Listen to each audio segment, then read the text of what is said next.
আবারও Benjamin নেতানিয়াহুকে Adolf হিটলারের সাথে তুলনা করলেন তুরস্কের president Recep Tayyip Erdogan.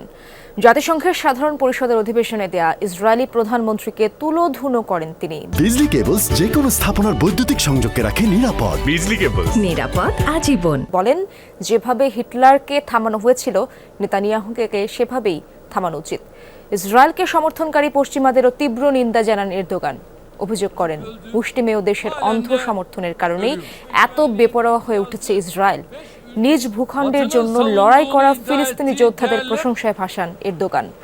Israeli হামলার শিকার আরেক দেশ লেবাননের পাশে থাকারও প্রত্যয় ব্যক্ত করেন তুর্কি প্রেসিডেন্ট।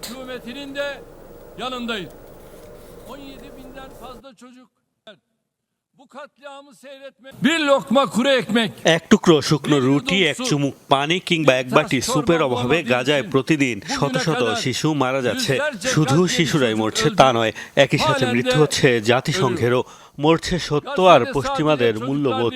লেবাননে আগ্রাসনের মাত্রা বাড়িয়েছে ইসরায়েল। আমরা দেশটির জনগণ ও সরকারের পাশে আছি। ৭০ বছর আগে যেভাবে হিটলারকে থামানো হয়েছিল, ঠিক সেভাবেই নেতানিয়াহু ও তার সহযোগীদের থামাতে হবে।